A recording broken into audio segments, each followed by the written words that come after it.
जय हिंद दोस्तों, स्वागत है आप सभी का अपने YouTube परिवार बीएसएम एक्स्ट्रावाला में। दोस्तों, यदि आप दीनदयाल उपाध्याय गोरखपुर विश्वविद्यालय में पढ़ रहे हो या उससे एफिलिएटेड कॉलेज यानी उससे जो संबंधित कॉलेज है वहाँ पे पढ़ रहे हो, तो आप लोगों का जो एग्जाम है कल ही होने वाला है। बीए थर्ड सेमेस्टर मध्यकालीन इतिहास का हिस्ट्री ऑफ मॉडर्न इंडिया 1757 से 1857। आपको 2 पेपर देने हैं। ये पहला पेपर है HIS 201, इसका पेपर कोड है।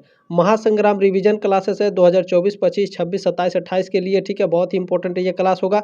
टॉप 110 मोस्ट इंपॉर्टेंट MCQs है, इससे बाहर कुछ भी नहीं है। चले बिना देरी के स्टार्ट करते हैं आज की क्लास। जैसे मैंने आपसे वादा किया था, आपका सिलेबस मैंने कंप्लीट कराया, आपको मैंने क्लासेस दी, सॉल्वेंट मॉडल पेपर दिया, महासंग्राम रिवीजन भी क्लासेस दी, और जैसा मैंने वादा किया था कि मैं आपको क्वेश्चन पेपर भी दे दूंगा, तो मैंने क्वेश्चन पेपर सुबह में ही आपको दे दिया था। अगर आपने अभी तक नहीं दिया देखा है तो डिस्क्रिप्शन बॉक्स में प्लेलिस्ट का लिंक है, जा करके आप क्वेश्चन पेपर देख लीजिएगा। 2024 और 2023 2 साल का क्वेश्चन पेपर मैंने सॉल्व कराया आप लोगों को। ठीक है दोस्तों, तो अगर नहीं देखा है तो जा करके पहले आप लोग क्वेश्चन पेपर देख लेंगे, फिर आप ये रिवीजन क्लास जरूर ले लेंगे। ठीक है, चलें। मैंने अपना वादा पूरा किया है, तो आप लोग भी अपना वादा पूरा कर लीजिए। देखिए, बीए सेमेस्टर वाला चैनल पूरे यूट्यूब पर ऐसा है जो दीनदयाल उपाध्याय गोरखपुर विश्वविद्यालय के बच्चों के लिए बहुत ही मेहनत करता है दोस्तों। ठीक है, पूरे यूट्यूब पर जितना बीए सेमेस्टर वाला मेहनत करता है कोई नहीं करता है DDU के लिए। ठीक है, आपको क्लासेस, सॉल्वेंट मॉडल पेपर, महासंग्राम रिविजन क्लासेस, क्वेश्चन पेपर मैं लेकर के आता हूँ। एक तरह से देखा जाए कि जब आप एग्जाम के बाद पढ़ाई छोड़ देते हैं, फिर भी मैं पढ़ाना छोड़ता नहीं हूँ, कंटिन्यू रहता हूँ। ठीक है, आप लोग देखते होंगे। अगर नहीं देखें तो देख लीजिएगा, 4th, 5th और 6th सेमेस्टर में भी आपको बहुत ही भयंकर तरीके से मैं पढ़ाऊंगा। ठीक है, तो अगर अभी तक सब्सक्राइब नहीं किए हैं तो कर लीजिए दोस्तों, क्योंकि ये आपका अपना ही चैनल है। ठीक है, चले स्टार्ट करते हैं। इसमें पहला प्रश्न है, आर्य समाज की स्थापना कब हुई थी? आर्य समाज की स्थापना हुई थी 1875 ईस्वी में। ऑप्शन नंबर ए राइट है। ठीक है, रिवीजन क्लास है, एकदम फटाफट देखते चलेंगे। आप सभी से रिक्वेस्ट है, इस क्लास को आगे जरूर शेयर कर दीजिएगा व्हाट्सएप पर। ठीक है, चले। किसने शुद्धि आंदोलन का सर्वप्रथम समर्थन किया? सॉरी, ठीक है, किसने शुद्धि आंदोलन का समर्थन किया? शुद्धि आंदोलन मोस्ट इंपॉर्टेंट है। ठीक है, शुद्धि आंदोलन का समर्थन किसने किया था? आर्य समाज ने, ब्रह्म समाज ने, देव समाज ने या प्रार्थना समाज ने? बिल्कुल, आर्य समाज ने शुद्धि आंदोलन का समर्थन किया था दोस्तों। इसमें ऑप्शन नंबर ए राइट है आपका। चलिए, मोस्ट इंपॉर्टेंट प्रश्न है, भारत का मार्टिन लूथर किसे कहा जाता है? भारत का जनक किसे कहा जाता है? ठीक है, तो ये पूछा जाता है, मोस्ट इंपॉर्टेंट प्रश्न है। भारत का मार्टिन लूथर किसे कहा जाता है? स्वामी दयानंद सरस्वती को। ठीक है, ध्यान रखिएगा, बी ऑप्शन राइट है प्रश्न नंबर आपका। इसमें 2023 में ये क्वेश्चन पूछा था, ये बात ध्यान रखेंगे। ठीक है, चले इसमें अगला प्रश्न आप लोगों का पूछा गया है, स्वामी विवेकानंद ने किस वर्ष विश्व धर्म संसद में हिस्सा लिया था? ठीक है, 2023 में ये भी क्वेश्चन पूछा गया था, तो 1893 में। ठीक है, डी ऑप्शन आपका राइट है। ये क्वेश्चन पेपर में भी था, मैंने सॉल्व भी कराया आप लोगों को। ठीक है, ये भी क्वेश्चन मैंने सॉल्व कराया। निम्नलिखित में से कौन आत्मीय सभा का संस्थापक था? 2023 का ये क्वेश्चन है। राजा राम मोहन राय आत्मीय सभा के संस्थापक थे। ठीक है दोस्तों, ए ऑप्शन आपका राइट है इसमें। चले अगला क्वेश्चन देखिएगा क्या पूछा गया है, बहुत ही जबरदस्त क्वेश्चन है, ध्यान से देखिएगा। देखें, युवा बंगाल आंदोलन के नेता कौन थे? वेरी वेरी मोस्ट इंपॉर्टेंट है 2024-25 एग्जाम के लिए। ठीक है, युवा बंगाल आंदोलन के नेता कौन थे बताइए सभी लोग। बिल्कुल, हेनरी विवियन डेरोजियो। ठीक है, सी ऑप्शन आपका राइट है। अगला क्वेश्चन देखिएगा, आपका क्या पूछा गया है, 1873 ईस्वी में सत्य शोधक समाज की स्थापना की गई थी। बताइए किसके द्वारा सत्य शोधक समाज की स्थापना की गई थी? बताने का प्रयास करेंगे सभी लोग। बिल्कुल, ज्योतिबा फूले के द्वारा सत्य शोधक समाज की स्थापना की गई थी। यहाँ पर 2 क्वेश्चन है, आपसे पूछेगा सत्य शोधक समाज की स्थापना कब हुई थी? 1873 में। किसने किया था भैया? ज्योतिबा फूले ने। चले अगला क्वेश्चन देखिएगा, इसे मैं थोड़ा बड़ा करता हूँ। ठीक है, चले ध्यान से देखेंगे, किस धर्म सुधारक की मृत्यु भारत के बाहर हुई थी? ज्योतिबा फूले की, राजा राम मोहन राय की, स्वामी दयानंद सरस्वती की, या रामकृष्ण परमहंस की? बताइए, ये चारों समाज सुधारक हैं, इनमें से किसकी मृत्यु भारत के बाहर हुई थी यानी विदेश में हुई थी? मोस्ट इंपॉर्टेंट प्रश्न है, कॉम्पिटिटिव एग्जाम में भी पूछता है, बताइए सभी लोग। बिल्कुल, राजा राम मोहन राय की। ठीक है, बी ऑप्शन आपका राइट है। चले अगला प्रश्न देखिएगा क्या है। अगला प्रश्न है, भारत में अंग्रेजी शिक्षा किसके द्वारा लागू की गई थी? बताइए, अंग्रेजी शिक्षा भारत में अंग्रेजी शिक्षा किसके द्वारा लागू की गई थी? Warren Hastings, Lord Ripon, Lord Dalhousie या विलियम बैटिंग के द्वारा? अंग्रेजी शिक्षा विलियम बैटिंग के द्वारा लागू की गई थी। डी ऑप्शन आपका राइट है। ठीक है, चले लॉर्ड विलियम बैटिंग को भारत में अंग्रेजी शिक्षा का जनक भी कहा जाता है। ठीक है, भारत में दास प्रथा कब अवैध घोषित किया गया? भारत में दास प्रथा अवैध घोषित कब किया गया था? 1843 ईस्वी में। ठीक है, ऑप्शन नंबर ए राइट है, इसमें ध्यान रखेंगे। चलिए अगला क्वेश्चन देखिएगा क्या पूछा गया है। ब्रिटिश सरकार ने भारत में अस्थाई बंदोबस्त कब लागू किया? यानी सीधे सीधे इस प्रश्न का मतलब है कि भारत में अस्थाई बंदोबस्त कब लागू किया गया था ब्रिटिश सरकार के द्वारा? तो ये लागू किया गया था 1793 ईस्वी में। ठीक है, बी ऑप्शन आपका राइट है यहाँ पे। अगला क्वेश्चन क्या है, रैयतवाड़ी व्यवस्था कब लागू की गई थी? 1820 में। ठीक है, सी ऑप्शन आपका राइट है। बहुत सारे ये सब मोस्ट इंपॉर्टेंट प्रश्न है, ये बात ध्यान रखेंगे। बाकी क्वेश्चन पेपर भी जरूर देख लेंगे। पहली बार औपचारिक रूप से मालवाड़ी प्रथा कब लागू की गई थी? 1793 में, 1816 में, 1820 में या 1822 में? पहली बार औपचारिक रूप से मालवाड़ी प्रथा कब लागू की गई थी? 1822 ईस्वी में। ठीक है, डी ऑप्शन आपका राइट है यहाँ पे। चलिए अगला प्रश्न है, अंग्रेजी शासनकाल में भारत का कौन सा क्षेत्र अफीम उत्पादन के लिए प्रसिद्ध था? ये भी क्वेश्चन 2024 में पूछा गया था एग्जाम में। बिहार राज्य है। ठीक है, अफीम के लिए सबसे ज़्यादा प्रसिद्ध था अंग्रेजी शासनकाल में, यानी ब्रिटिशों के शासनकाल में। ठीक है, चले अगला प्रश्न क्या है, अंग्रेजों द्वारा सर्वप्रथम कहवा बागान लगाए गए थे? कहवा बागान, कहवा माने काफ़ी, काफ़ी वाला बागान, जो काफ़ी पीते हैं ना वो वाला। ठीक है, कहवा। तो कहवा बागान लगाए गए थे सबसे पहले कहाँ पर? वायनाड जनपद में। ठीक है, बिल्कुल राइट आंसर है, डी ऑप्शन आपका करेक्ट है। चलिए अगला प्रश्न देखिएगा क्या पूछा गया है। भारत में अंग्रेजों के समय में प्रथम जनगणना किसके कार्यकाल में हुई थी? ठीक है, मोस्ट इंपॉर्टेंट प्रश्न है ये।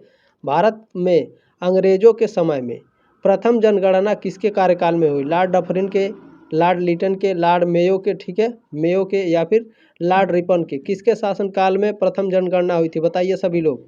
बिल्कुल लॉर्ड मेयो के शासनकाल में। ठीक है, मेयो है, मेयो, लॉर्ड मेयो के शासनकाल में भारत में सबसे पहले जनगणना हुई थी। सी ऑप्शन राइट है। चलिए अगला प्रश्न देखिएगा, मालवाड़ी व्यवस्था किसकी देन है? बताइए, मालवाड़ी व्यवस्था किसकी देन है? होल्ट मैकेंजी की। ठीक है, ये ऑप्शन आपका राइट है, ध्यान रखेंगे। चले अगला प्रश्न क्या पूछा गया है, गांव के मुखिया से भू राजस्व लेना क्या कहलाता था? अस्थाई बंदोबस्त, रैयतवाड़ी, मालवाड़ी या सूदखोरी क्या कहा जाता था? गांव के मुखिया से यानी गांव के जो प्रधान होते थे उनसे भू राजस्व लेना क्या कहलाता था? बिल्कुल बिल्कुल मालवाड़ी कहलाता था। ठीक है, सी ऑप्शन आपका राइट है यहाँ पे। अगला क्या है, किसान से सीधा भू राजस्व लेना क्या कहलाता है? देखिए दोनों अलग अलग क्वेश्चन है। गांव का मुखिया यानी गांव के प्रधान से भू राजस्व ले रहे हैं तो उसका मतलब है मालवाड़ी, और किसान से सीधा भू राजस्व ले रहे हैं तो उसका मतलब है रैयतवाड़ी।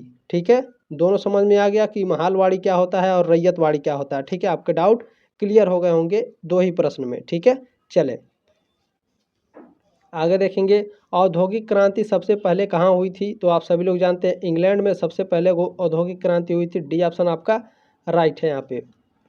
चले अगला प्रश्न क्या है, फ्रांस ने अपने उपनिवेश में दास प्रथा कब समाप्त की? बताइए, सभी लोग बताने का प्रयास करेंगे, बिल्कुल बताने का प्रयास करेंगे। भारत ने अपने उपनिवेश में दास प्रथा कब समाप्त की? बिल्कुल 1792 ईस्वी में। ठीक है, सी ऑप्शन आपका राइट है।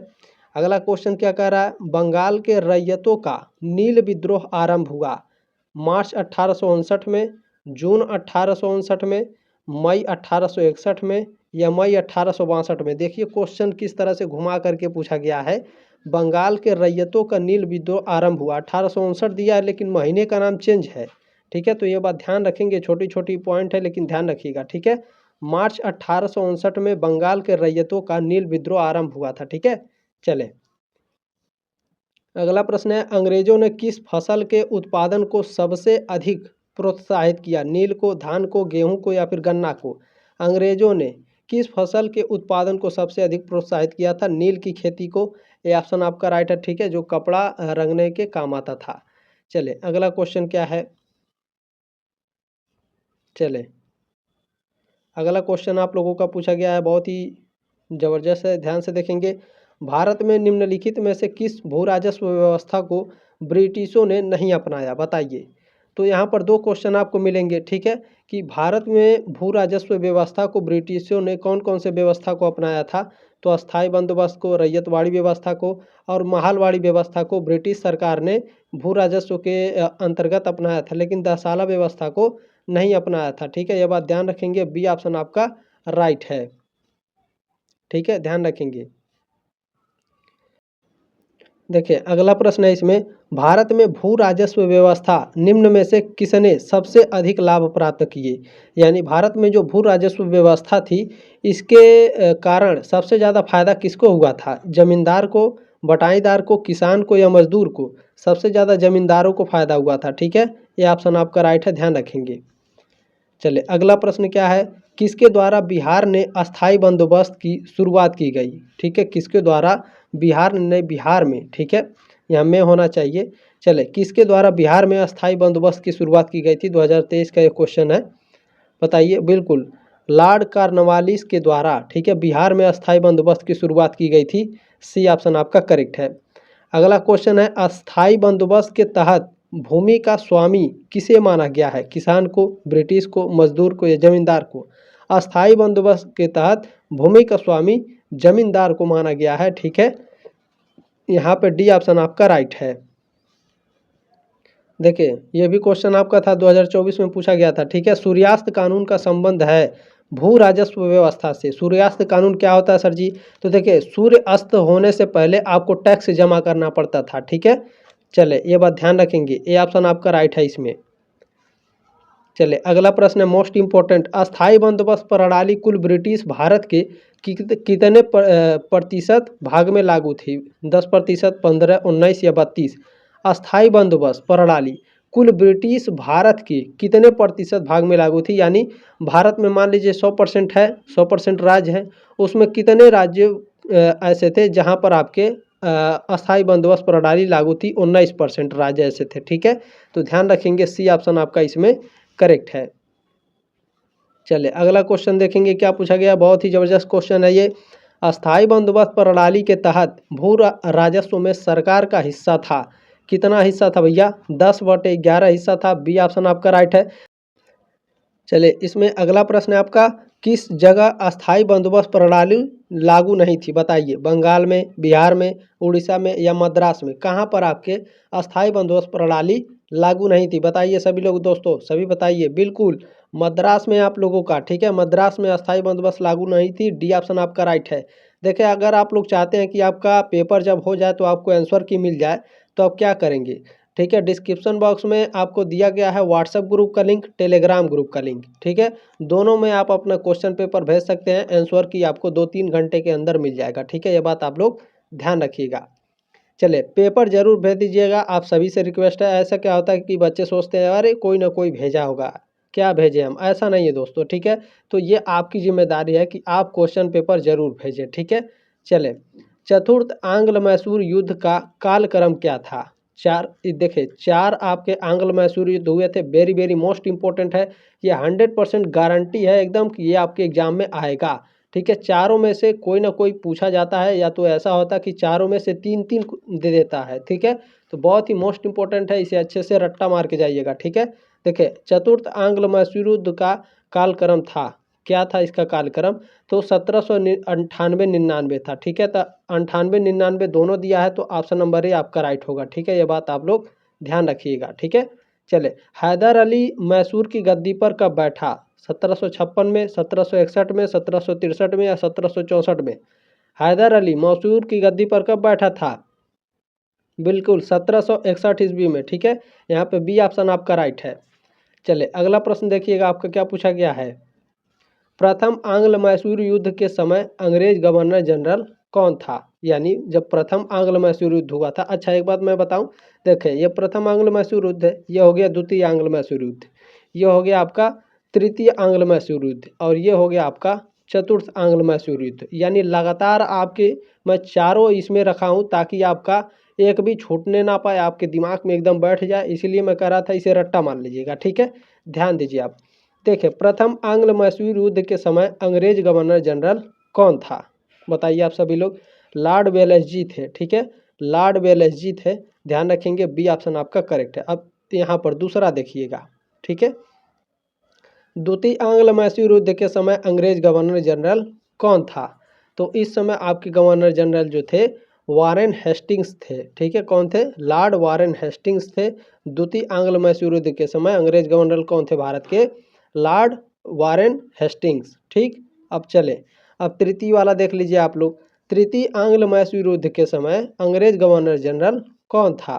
तो ये आपके लॉर्ड कॉर्नवालिस थे दोस्तों, ठीक है। ये ऑप्शन आपका राइट है, ठीक है। याद हो गया। चले, अब चतुर्थ वाला देख लीजिए। चतुर्थ आंग्ल मैसूर युद्ध के समय अंग्रेज के गवर्नर जनरल कौन था? तो इस समय भी आपके लॉर्ड वेलेजी थे या फिर लॉर्ड वेलेजी थे, ठीक है। ध्यान रखेंगे इसमें। चले, अगला प्रश्न देखते हैं क्या है। टीपू सुल्तान का मकबरा कहाँ स्थित है? टीपू सुल्तान का मकबरा श्रीरंगपट्टनम में स्थित है। बी ऑप्शन आपका राइट है। चले, अगला क्वेश्चन देखिएगा क्या पूछा गया है, बहुत ही जबरदस्त क्वेश्चन है। देखिए, किस संधि के माध्यम से, ठीक है, इसे मैं थोड़ा और बड़ा करता हूँ ताकि आपको अच्छे से विजिबल हो पाए। चले चले देखिए, किस संधि के माध्यम से भारत में फ्रांसीसी संपत्ति तीसरे एंग्लो फ्रेंच युद्ध के बाद ब्रिटिश द्वारा बहाल की गई थी? तो ये पेरिस की संधि के द्वारा, ठीक है, पेरिस की संधि के द्वारा, ठीक है, भारत में फ्रांसीसी संपत्ति तीसरे एंग्लो फ्रेंच युद्ध के बाद ब्रिटिश द्वारा बहाल की गई थी। ये बात ध्यान रखिएगा, मोस्ट इंपॉर्टेंट प्रश्न है। निम्न में से किस शहर ने राजा रणजीत सिंह की राजधानी के रूप में कार्य किया? लाहौर ने, अमृतसर ने, कश्मीर ने या फिर मुल्तान ने? बताइए सभी लोग। बिल्कुल लाहौर ने, ठीक है, ध्यान रखेंगे। ये ऑप्शन आपका करेक्ट है। चले, अगला प्रश्न आपका क्या पूछा गया है, मोस्ट इंपॉर्टेंट है। मराठा पेशवा बाजीराव द्वितीय और अंग्रेजों के बीच किस संधि पर हस्ताक्षर किए गए थे जिसके कारण द्वितीय एंग्लो मराठा युद्ध हुआ था? बताइए, बसाइन की संधि, लाहौर की संधि, सूरत की संधि या कोई नहीं? सभी लोग बताइए। बिल्कुल बसाइन की संधि, ठीक है। बसाइन नहीं है, बेसिन की संधि होगा, ठीक है। क्या? बेसिन की संधि, ठीक है। बेसिन की संधि के द्वारा मराठा पेशवा बाजीराव द्वितीय और अंग्रेजों के बीच संधि पर हस्ताक्षर किए गए थे। बेसिन की संधि पर, जिसके कारण द्वितीय एंग्लो मराठा युद्ध हुआ था, ठीक है। यह बात ध्यान रखिएगा। चलिए, अगला प्रश्न है, किस संधि के माध्यम से तीसरा एंग्लो अफगान युद्ध समाप्त हुआ? बसलीन की संधि, लाहौर की संधि, रावलपिंडी की संधि या पांडिचेरी की संधि? किस संधि के द्वारा तीसरा एंग्लो अफगान युद्ध समाप्त हुआ? रावलपिंडी संधि के द्वारा, ठीक है। सी ऑप्शन आपका यहाँ पे करेक्ट है, ध्यान रखेंगे। चलिए, अगला क्वेश्चन आपका, किसने 1755 में डिंडीगुल मैसूर में एक आधुनिक स्नानागार स्थापित किया था? तो ये आपके हैदर अली ने स्थापित किए थे, ठीक है। बी ऑप्शन आपका राइट है यहाँ पे। देखिए, जल्दी जल्दी देखने का भी प्रयास करेंगे क्योंकि कल ही आप लोगों का एग्जाम है, ठीक है। अवध के संदर्भ में किसने बयान दिया, एक चोरी जो एक दिन हमारे मुंह में गिर जाएगी? बताइए, ये किसने दिया था? लॉर्ड डलहौजी ने, बिल्कुल ये ऑप्शन आपका राइट है।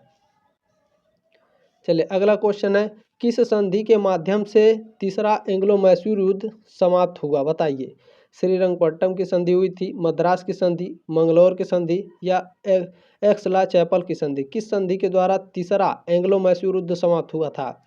सभी लोग बताने का प्रयास करेंगे। बिल्कुल श्रीरंगपट्टनम की संधि, ये ऑप्शन आपका राइट है। चले, इसमें अगला प्रश्न है, निम्न में से किस युद्ध में ब्रिटिश कमांडर सर हायरे कोटे को हैरो ऑफ वांडीवास की उपाधि मिली? ये तीसरा एंग्लो मैसूर युद्ध में मिला था इनको, ठीक है। बी ऑप्शन आपका राइट है यहाँ पे। चले, अगला क्वेश्चन देखिएगा आपका क्या पूछा गया, बहुत ही जबरदस्त क्वेश्चन है। देखें, चले, और आप सभी से रिक्वेस्ट है, प्लीज़ एक लाइक ज़रूर कर दीजिएगा। क्लास पे जितना ज़्यादा लाइक रहता है यूट्यूब उतना ज़्यादा रिकमेंड करता है बच्चों के पास, ठीक है। और कोई लाइक का मतलब ही नहीं है यूट्यूब पर, लाइक का मतलब सिर्फ एक ही होता है कि क्लास यूट्यूब रिकमेंड करेगा और कुछ मतलब नहीं है, ठीक है। तो प्लीज़ लाइक और शेयर ज़रूर कर देंगे। चलिए, लाहौर की संधि पर हस्ताक्षर कब किए गए? 1849 में, 1850, 1850 दो बार दे दिया, ठीक है, या 1880 में? लाहौर की संधि पर हस्ताक्षर कब किए गए बताइए आप सभी लोग। बिल्कुल 1849 में, ये ऑप्शन आपका राइट है। यहाँ पे दूसरा प्रश्न है, जलियांवाला बाग हत्याकांड अमृतसर में कहाँ हुआ? ठीक है, ये लगातार कई बार क्वेश्चन पूछ चुका है प्रीवियस ईयर में, इधर 1-2 साल में नहीं पूछा है, ठीक है। तो इस बार मोस्ट इंपॉर्टेंट है, हो सकता है पूछ ले। ये ऑप्शन आपका राइट है 1919। ठीक है, चले अगला प्रश्न क्या है, भारतीय राष्ट्रीय कांग्रेस ने लाहौर से पूर्ण स्वतंत्रता की घोषणा कब की? 1830 में, 1831, 1832 या 1940? भारतीय राष्ट्रीय कांग्रेस ने, ठीक है, लाहौर से पूर्ण स्वतंत्रता की घोषणा कब की थी? 1930 में। ए ऑप्शन आपका राइट है। ठीक है, चले कूका आंदोलन किस राज्य से संबंधित है? असम, पंजाब, महाराष्ट्र या बंगाल?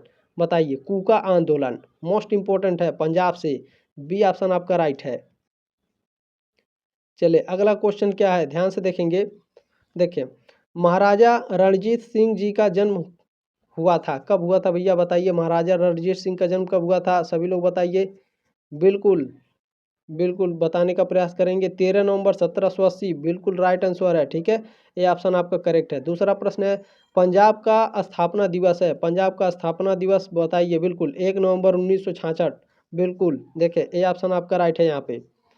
अगला क्वेश्चन देखते चलेंगे क्या है, पंजाब का इतिहास किस महाकाव्य से प्राप्त होता है? रामायण, महाभारत या फिर दोनों से? पंजाब का इतिहास महाभारत से प्राप्त होता है। बी ऑप्शन आपका राइट है। ठीक है, चलिए ये मोस्ट इंपोर्टेंट प्रश्न है। आईने अकबरी की रचना है किसकी है भैया? अबुल फजल की, चंद्रबरदाई की या फिर दोनों की? आईने अकबरी अबुल फजल ने लिखी है। ठीक है, ये ऑप्शन आपका राइट है। चलिए अगला क्वेश्चन है, पंजाब का शाब्दिक अर्थ है, पंजाब का शाब्दिक अर्थ होता है 5 नदियों की भूमि। ये ऑप्शन आपका राइट है। ठीक है, चलें देखिए एकदम फटाफट आपका मैंने बहुत ही ज़्यादा क्वेश्चन आपके सॉल्व करा दिए हैं। ठीक है दोस्तों, चले तो आप सभी की जिम्मेदारी है, प्लीज़ सब्सक्राइब करें ताकि आप 4th, 5th और 6th सेमेस्टर में भी एकदम भयंकर तरीके से हमारे साथ तैयारी पाएंगे। ठीक है, क्वेश्चन पेपर, मॉडल पेपर, महासंग्राम रिवीजन क्लासेस। आप एक हफ्ता बचता है, पढ़ने आते हैं कोई बात नहीं, एक हफ्ते में पढ़ के भी आप पास हो सकते हैं। यदि आप डीपली पढ़ना चाहते हैं, तैयारी करना चाहते हैं, कॉम्पिटिटिव एग्जाम की तैयारी कर रहे हैं तो कंटिन्यू क्लासेस आप लोग लीजिएगा। ठीक है, जब आप लोगों का ख़त्म हो जाएगा एग्ज़ाम तो आप लोगों की जो तैयारी है वो कराई जाएगी। ठीक है, जनवरी के बाद से आप लोगों की क्लासेस आनी शुरू हो जाएंगे। ठीक है, चले महारानी विक्टोरिया को भारत की सामग्री नियुक्त किया गया 1858 में, 1876 में, 1877 में या 1885 में? बताइए। महारानी विक्टोरिया को भारत की सामग्री कब नियुक्त किया गया? सामग्री नहीं, यहाँ पर हो सकता है टाइपिंग में गलती हो गया हो। ठीक है, महारानी विक्टोरिया को भारत की महारानी होगा। ठीक है, कब नियुक्त किया गया था? 1858 में। ये ऑप्शन राइट है आपका। ठीक है, यहाँ पे ध्यान रखिएगा। ठीक है, चले हो सकता है टाइपिंग में गलती हो गई हो। ठीक है ना, चले अगला क्वेश्चन देखिएगा क्या है, किस वासराय की हत्या अंडमान निकोबार द्वीप समूह में जब वे भ्रमण पर आए थे, घूमने आए थे, वहीं इनका हत्या कर दिया गया? एक पंडित अपराधी द्वारा की गई। बताइए। लॉर्ड कर्जन की हत्या हुई थी, लॉर्ड रिपन की, लॉर्ड मेयो की या लॉर्ड मिंटो की? बताइए। ये चारों वासराय थे और ये कहाँ आए थे घूमने? अंडमान निकोबार द्वीप समूह पे, और वहीं इनकी हत्या हो गई। ठीक है, एक पंडित अपराधी के द्वारा। तो किसकी हत्या हुई थी? लॉर्ड मेयो की हत्या हुई थी। ठीक है, सी ऑप्शन आपका राइट है। उम्मीद है साथियों आपको जानकारी अच्छी लगी होगी, क्लास अच्छा लगा होगा, प्लीज़ इसे शेयर जरूर करिएगा आगे। जल्दी मिलते हैं आपके नेक्स्ट क्लास में, तब तक लिए जय हिंद, वंदे मातरम।